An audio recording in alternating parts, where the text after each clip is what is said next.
오직 하나님의 말씀만이 영적인 지도요, 우리의 삶의 모든 것들은 주님의 축복의 말씀인 것입니다.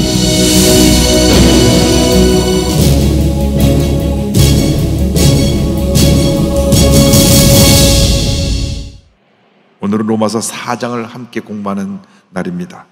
믿음으로 의롭다 함 받은 아브라함에 대해서 함께 말씀을 나눕니다. 로마서를 처음부터 끝까지 우리가 읽어보면 로마서의 큰 한 줄기가 인간의 죄에 대한 것입니다. 모든 사람이 죄 가운데 태어나서 죄 가운데 살다 죄 가운데 죽어간다. 그것을 로마서 전체에서 강조하여 말하고 있습니다. 죄의 굴레를 벗을 사람은 한 사람도 없습니다. 그래서 아들 자라는 거 보면 한 번도 가르쳐준 적도 없고 배움받은 적도 없는 아이들이 낳더라서요, 아이들이 하는 욕을 배우고 가서 욕을 해요.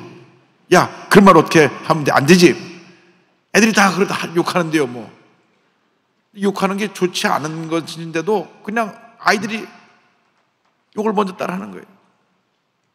죄성이 그 뿌리 속에 있어가지고 죄는 빨리 전염이 됩니다. 그래서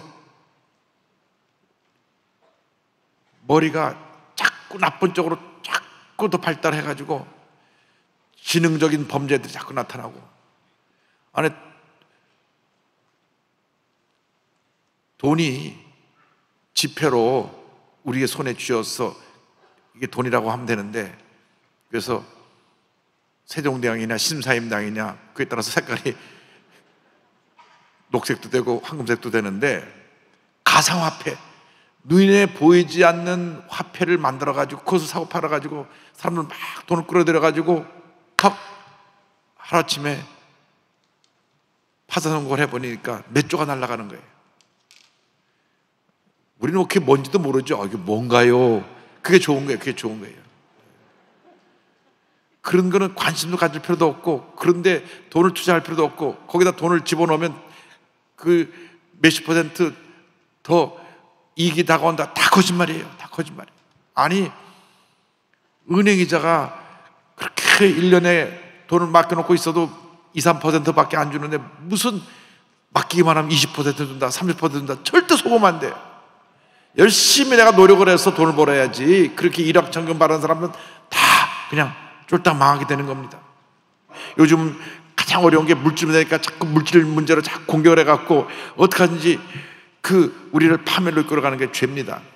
그래서 이 로마서에서 계속 강조한 것이 인간은 죄인이다. 이 죄를 벗어날 아무런 우리의 근거가 없다. 그런데 하나님께서 우리에게 은혜를 베풀어 주셨어요. 예수님을 보내주심으로 말미암아 예수님께 나아가기만 하면 하나님의 은혜로 죄사함 받고 복된 인생을 살게 된다. 그 나가는 길이 뭐냐고요? 믿음이라는 거예요. 믿음. 그래서 로마서에서 또 한 줄기 계속 강조하는 것이 오직 의인은 믿음으로 말미암아 살리라. 믿음. 이 믿음은 은혜에 나가는 통로입니다. 그래서 예수 믿고 우리가 제일 중요한 것은 믿음 생활을 바로 하는 것입니다. 믿음 생활을 해서 내가 예수 믿고 구원받은 다음 그 다음에 믿음으로 행해야 됩니다. 마음으로 믿어 의에 이르려면 믿음으로 행해야 돼요. 그래서 오늘 4장에도 계속해서 그 말씀이 나옵니다. 행위가 아닌 믿음으로 의롭다함을 받는 것에 대해서 나옵니다. 4장 1절로 3절 보겠습니다. 그런즉 육신으로 우리 조상인 아브라함이 무엇을 얻었다 하리요? 그것은 없느니라. 성경이 무엇을 말하느냐? 아브라함이 하나님을 믿음에 그것이 그에게 의로 여겨진 바 되었느니라. 아브라함이 말한 육신, 행위를 통하여서 얻을 수 있는 것이 무엇이 있었겠느냐? 행위 때문에 구원받았다고 하면, 의롭다 함 받았다면 자랑할 거리가 있겠는데, 사실 아브라함은 그 사람의 행위를 보면 부끄러운 것 투성이에요. 아니 75세의 약속을 받았는데 하나님 분명히 하늘의 별처럼 많은 자녀를 준다 그랬는데 그걸 못 견디고 10년 기다리다가 자기가 다른 대안을 마련해갖고 다른 사람을 내가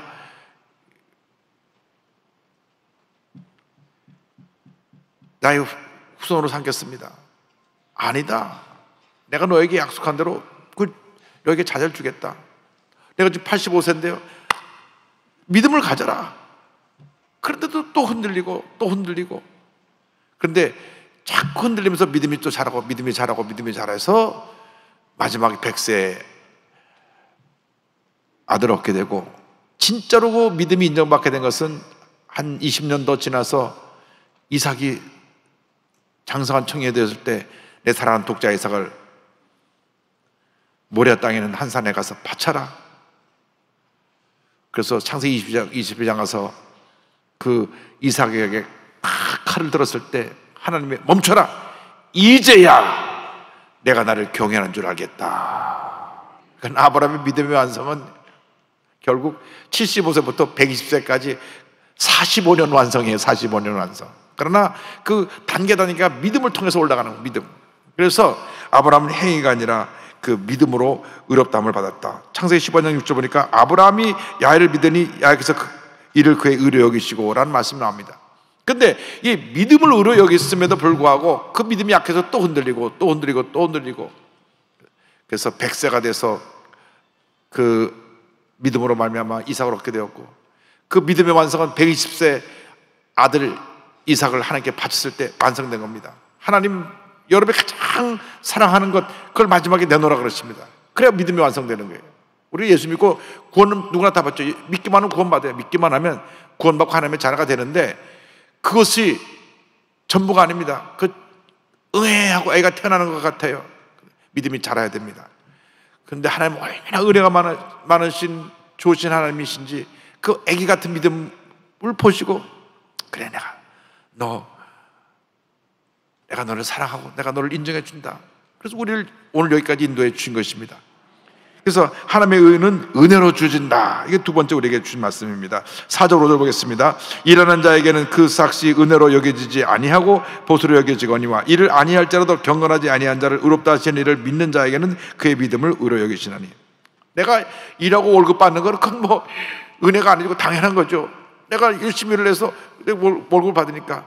요즘 마음 나쁜 사장들이 다문화 가족들 데려다 놓고 일 시키고 월급을 안 주고 떼어먹으니까 이게 정말 이중삼중으로 그들이 고통을 당하는데, 그 나쁜 사람들이죠. 일하고 나서 월급 받는 건 당연한 건데 일 아무 단계 없어요. 그런데 하나님이 우리를 의롭다, 이거 은혜입니다. 사랑은 나눌 때 커지는 것입니다. 나눌 때 커지는 거예요. 여러분, 이것이 은혜. 우리가 은혜로 사는 것입니다. 예수 믿는 사람은 은혜가 없으면 살 수 없습니다. 자, 하나님의 은혜에 대해서 6절로 8절입니다.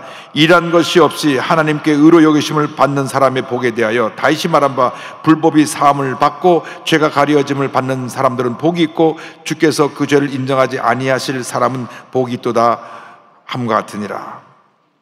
시편 32편 1절 2절을 인용한 말씀입니다. 허물의 사함을 받고 자신의 죄가 가려진 자는 복이 있도다. 마음에 간사함이 없고 야곱께 정죄를 당하지 아니하는 자는 복이 있도다. 누가 복이 있느냐?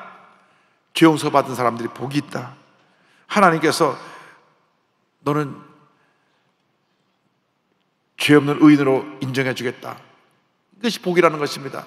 우리가 다 죄덩어리들인데 예수를 믿는 순간 예수의 피로 우리를 덮어서 우리를 의롭다 인정해 주시는 거예요. 예수님의 피가 우리에게 사라지면 우리는 그냥 죄의 모습이 다 드러납니다. 예수를 믿는 순간 흰 세마포를 입혀주세요. 흰 세마포가 우리에게 의로움이라는 것입니다. 의로움의 옷을 입혀주셔서 하나님 앞에 설 때 그 예수의 피로 말미암아 의로움의 옷을 입고 쓰니까 하나님이 너는 내가 인정하는 의인이다. 그 사건을 가리켜서 신앙 용어로 칭의, justification, 의롭다 칭을 받는다, 그렇게 말하는 것입니다. 구별이 되는 거예요. 내가 죄짓고 불의하고 방탕을 살 때는 그냥 죄덩어리로 살았는데 웬일인지 내가 예수를 믿고 예수님의 구주님을 믿습니다, 내 죄 사해줌을 믿습니다 하는 그 순간 내 죄가 가려져 버렸어요. 내게 의로움의 옷을 입혀주셔서 내가 하나님 앞에 영광을 돌릴 수 있게 된 것입니다. 찬양대 가운을 입고 딱 찬양을 드릴 때 구별돼서 드려지는 것처럼 우리들이 저 가운을 다 입은 거예요. 의로움의 가운을 입은 겁니다. 우리는 주님 앞에서 의인입니다. 용서받은 의인입니다. 거룩함을 받은 의인인 것입니다. 그 다음에 우리가 행위가 뒤따라야 돼요. 의인답게 살아야 돼요. 예수 믿는 사람답게 살아야 돼요. 예수 믿는다고 하면서도 의롭게 되었음에도 불구하고 죄짓고 불의하고 속이고 거짓말하고 하는 사람은 하나님이 심판하십니다. 심판하지 않는 사람들은 성경에 보니까 사생아와 같지 않은지 자신을 살펴봐야 된다. 다시 말하면 구원받지 못하지 않았는가 살펴봐야 된다. 다시 말하면 마귀의 자식이 아닌가 살펴봐야 된다. 예수 믿으면서도 계속 죄짓고 사기치고 악한 일 하는 사람은 저 사람은 구원받지 못하지 않는 사람이 아닐까 염려된다. 성경에 보니까 사생아가 아닌가 염려해봐야 된다. 하나님의 버림받은 자식, 마귀의 자식이 아닌가. 왜? 예수 믿으면서 거룩하게 살아야 되는데 예수 믿으면서 사기치고 거짓말하고 평생 그러다가 감옥에 들락날락 한다면 그것이 예수 믿는 사람입니까? 그러므로 우리는 믿음으로 구원받게 되었으니 바르게 살아야 됩니다. 그럼 하나님의 복이 임할 줄로 믿습니다. 그런데 이제 할례에 대한 얘기가 나옵니다. 할례 무관하게 믿음으로 어렵다 받은 내용에서 이제 9절에 나오는데, 할례는 이스라엘 백성들이 되는 표식입니다. 표식이에요. 남자애가 태어나면 8일 만에 그 표피를 베어서 그 이스라엘 백성 하나님의 자녀라는 표시를 몸에다 했는데, 그래서 나는 이스라엘 백성은 나는 할례 받았기 때문에 나는 하나님의 자녀다, 하나님의 백성이다 자랑을 하는데, 그러한 몸에 표시한 것, 그것이 기준이 되면 안 된다. 행위잖아요, 행위. 내 몸에 표시해갖고 내가 하나님의 자녀라고 인정받으면 그것이 어떻게 그의 삶의 죄의 모습을 가리울 수 있고 그것이 어떻게 하나님의 자녀로 올바르게 인정될 수 있습니까? 그래서 아브라함이 그들의 믿음의 조상인데, 아브라함이 이 할례를 받은 것은 믿음으로 의롭다함을 받은 이후에 받았다는 설명을 합니다. 이제 9절 이하의 말씀 보겠습니다. 그런즉 이 복이 할례자에게냐 혹은 무할례자에게 도냐? 무릇 우리가 말하기를 아브라함에게는 그 믿음이 의로져 여겨졌다 하노라. 그런즉 그것이 어떻게 여겨졌느냐? 할례시냐 무할례시냐? 할례시가 아니요 무할례시니라. 그가 할례표를 받은 것은 무할례시의 믿음으로 된 의를 인친 것이니. 아브라함이 할례를 받은 것은 믿음으로 의롭다함을 칭함받은 그 이유이기 때문에 그 의롭다함을 받고 나서 할례를 받은 것이지, 의로움받다 받은 것과 할례를 몸에 행한 것은 아무런 상관이 없다.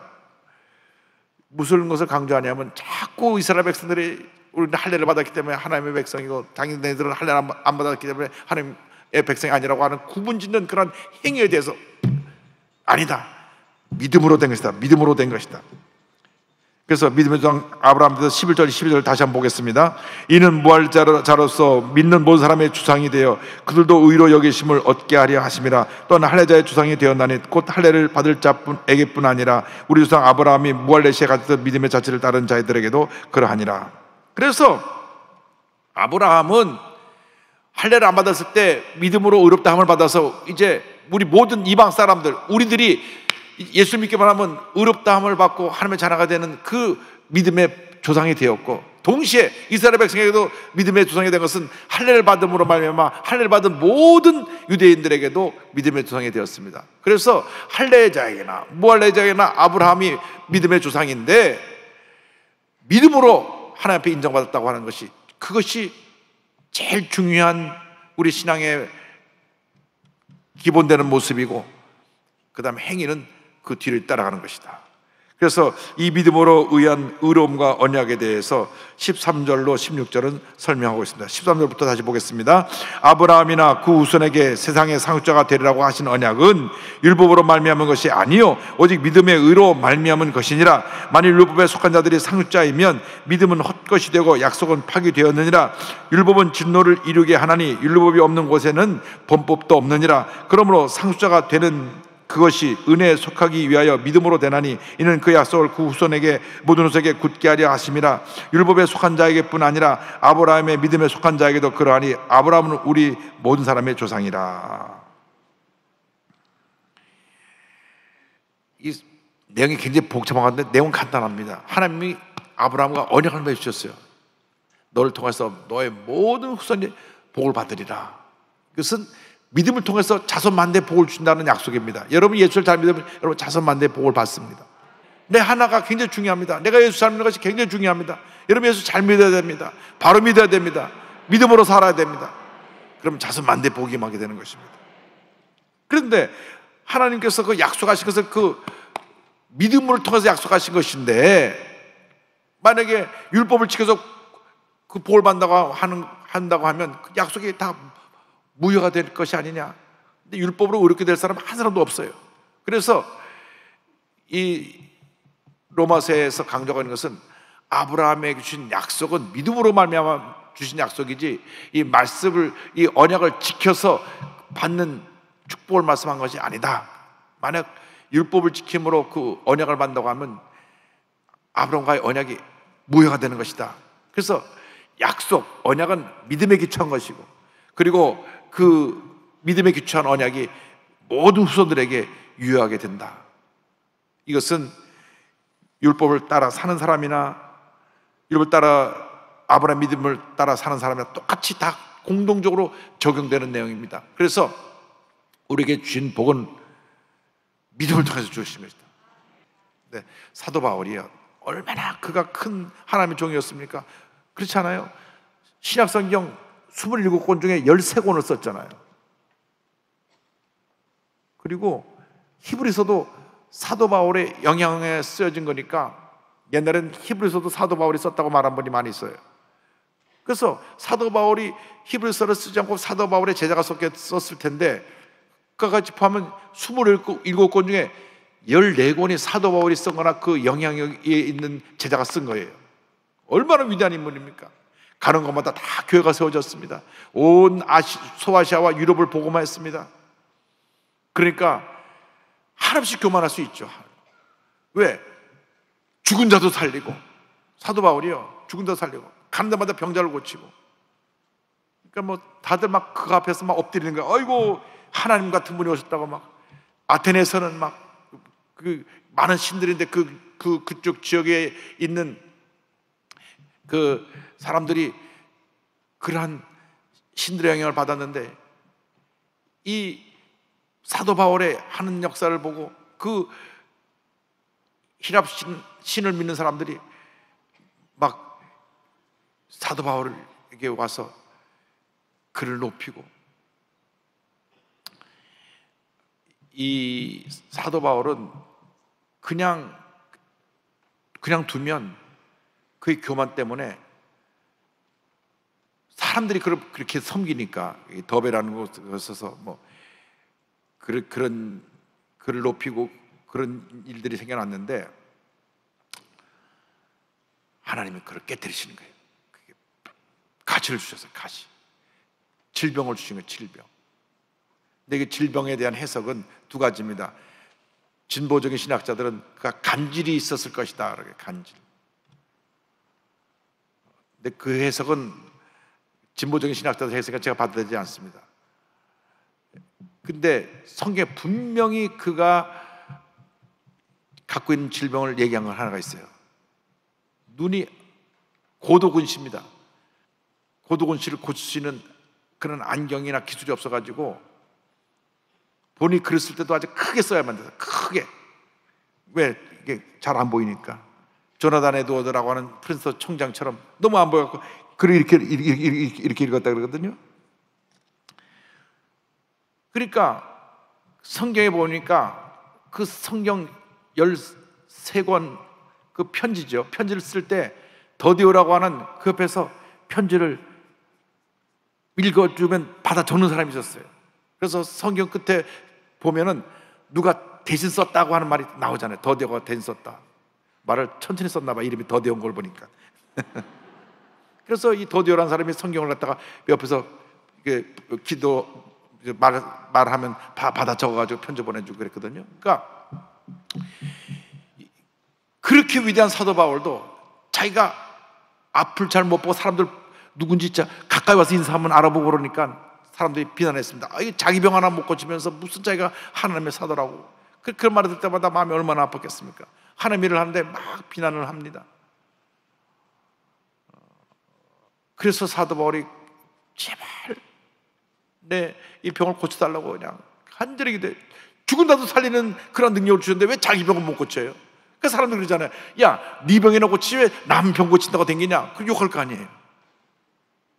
속이 비틀어진 사람은 그렇게 해서 사도 바울이 충고합니다. 그러니까 많은 일을, 아무리 선한 일을 많이 해도 늘 사도 바울을 욕하고 따라다니는 사람이 있었고 죽이려고 따라다니는 사람들도 있었어요. 사도 바울이 그 위대한 사도인데.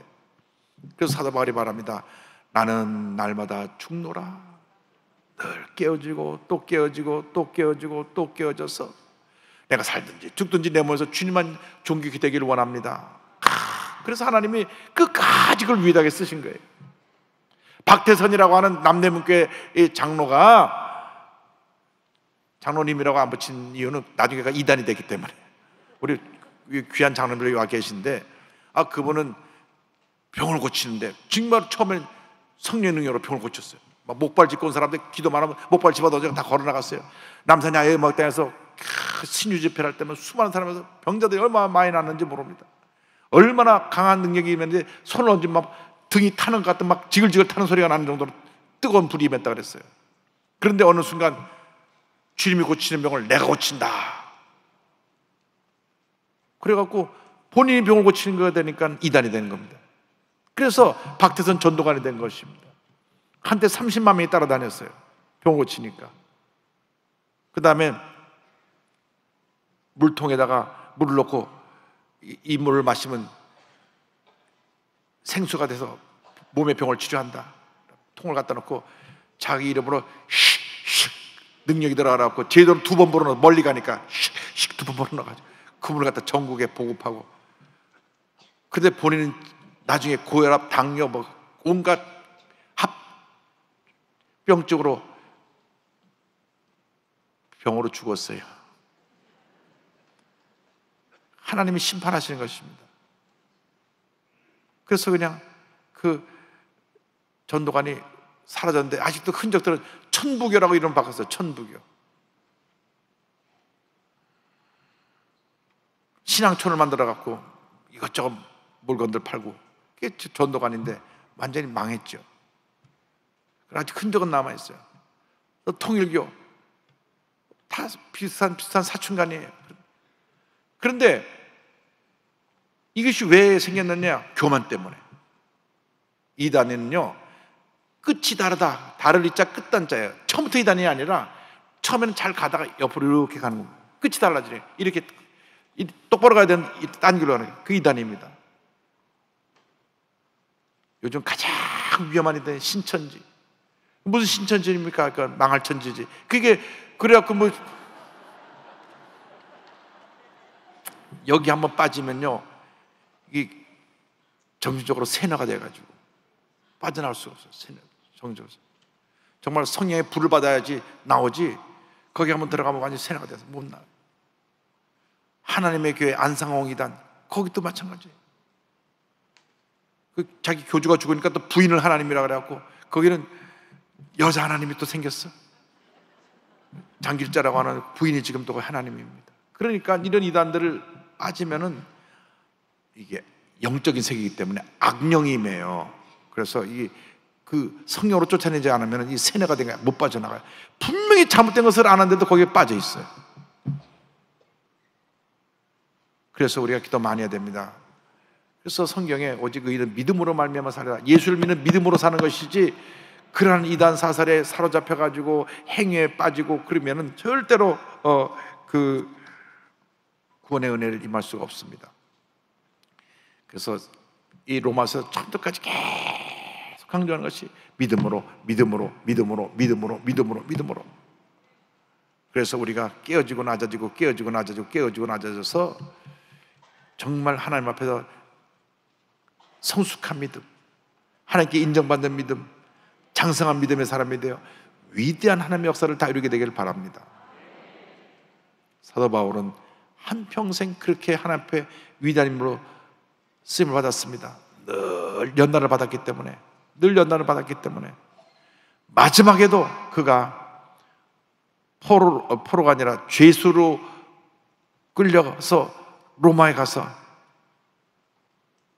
그곳에서 가택연금 상태로 2년 동안 지내면서 복음을 전하다가 네로 황제 시절에 AD 60년에서 65년경 목뱀을 당해 순교합니다. 사도 베드로는 십자가형에 죽었어요. 왜? 이방인이기 때문에. 근데 로마 시민권자인 사도 바울은 그래도 로마 시민이니까 죽일 때는 그 사형 중에서 가장 고통을 적게 받는 참수형을 하자. 그래서 목을 배 죽인 거예요. 저 사람은 아주 악한 사람이니까 죽음의 고통을 최대한 더 늘려서 죽여야 된다. 그 십자가형입니다. 십자가에 달려서 며칠이고 그것에서 고통당하면서 마지막 선까지 고통 중에 죽게 하는 것이 십자가형입니다. 예수님께서 그 십자가에 달려서 우리를 대신하여 죽으시고 우리를 죄와 사망에서 구원해 주신 것입니다. 그렇게 믿는 것이 믿음입니다. 한평생 믿음의 사람으로 살아가는 여러분 모두 되기를 주님의 이름으로 축원합니다. 기도하겠습니다. 사랑과 은혜와 자비가 원하신 하나님 아버지, 우리가 믿음의 삶을 살게 하여 주옵소서. 그리고 예수를 믿고 난 다음 바르게 살게 하여 주시고 믿음의 열매를 맺게 하여 주셔서 이 세상을 변화시켜 나간 위대한 하나님의 사람들이 다 되게 하여 주옵소서. 예수님의 이름으로 기도 올리옵나이다. 아멘.